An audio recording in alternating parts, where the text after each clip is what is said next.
And continuing our lessons on entity framework, we're talking now about transactions. What is a transaction? A transaction is a series of data changing operations. For example, we can have adding, deleting, and so on. And they're all bundled together in what we call a transaction. Let's take a look at a very simple transaction. In this case, we're going to make two simple additions to our database. We're going to just add some data, add the data, and then finally we're going to call the save changes. Just ignore this for the moment. We can do the save changes, and that will save both of those operations to our database. Let's see if that indeed works. First of all, we'll have a look at our table, and what we'll do is to run that code and see if it does make both of those additions to the table. After it finishes, we'll probably have to refresh our table and take a look and see if they've been made. And indeed, ultimately, those additions have been made.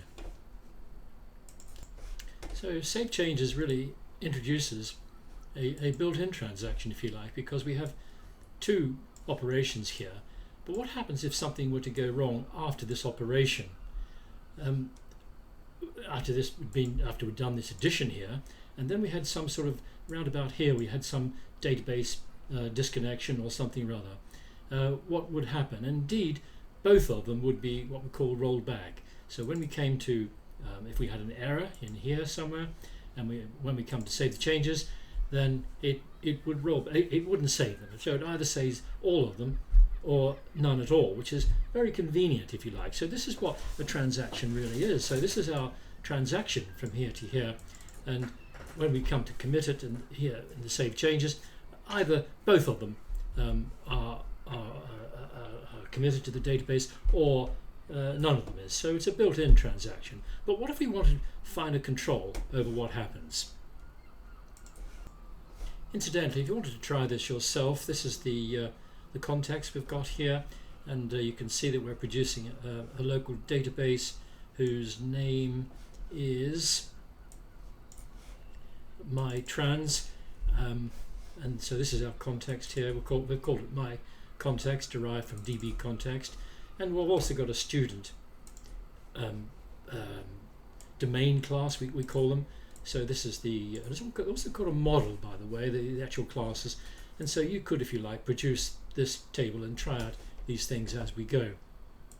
So as I was saying, if we did want finer control over our transaction, what could we do? Well, we could use what we call begin transaction.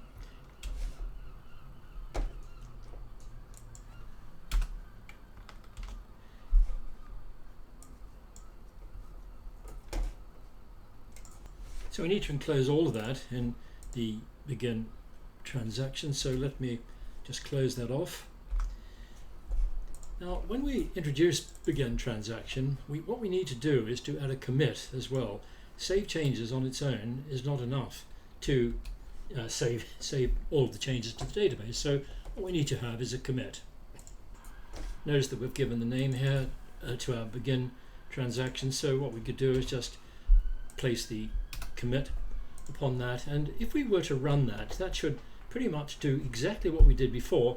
We'll just add the two Jojo and Robert to the database. So let's just give that a try.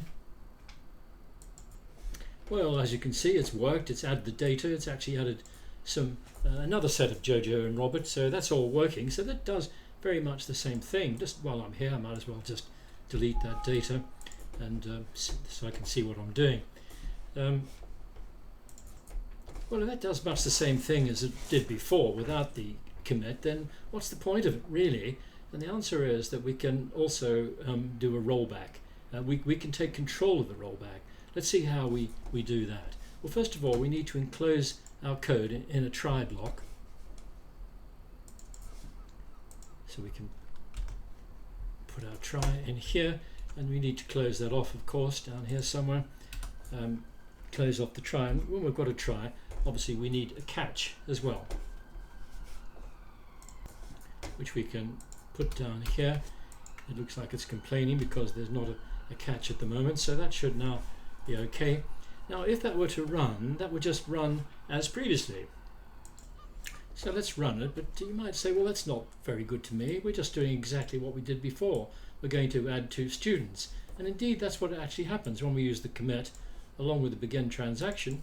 And it's just the same as we had of use save changes in the first place. So it all seems like a bit of a waste of time for the moment, unless, of course, there's an error. But let's just run it and confirm that it is making the additions to the database table.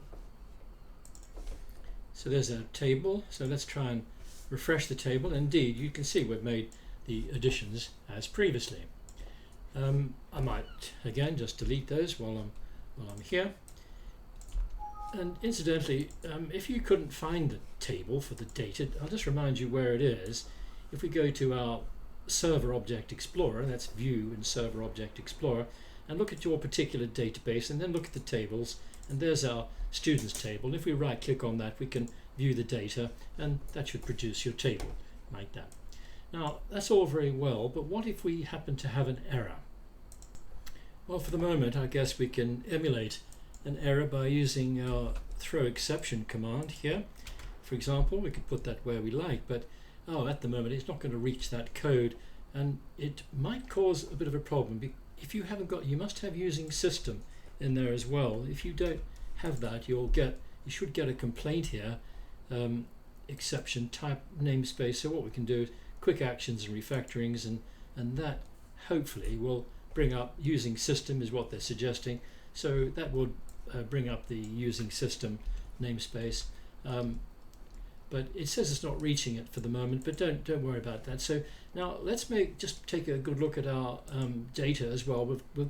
Haven't got the Robert and Jojo, but so will this actually produce any additions to the database? And the answer is no. And let's just check that.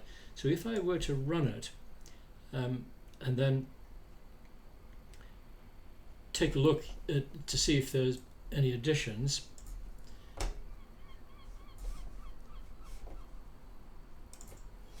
Well, first of all, you can see there are no additions to the table, but also from our console we've got a message in here saying that an error has occurred as well. Just a small point I forgot to mention actually, when I had this the simplest case, we had our begin transaction, and just to reiterate, whenever we have we need to use the commit as well. What happens if you would comment that out? Would it still run? Yes, it would. Would it save the data? No, it wouldn't. You could just confirm that yourself if you wished.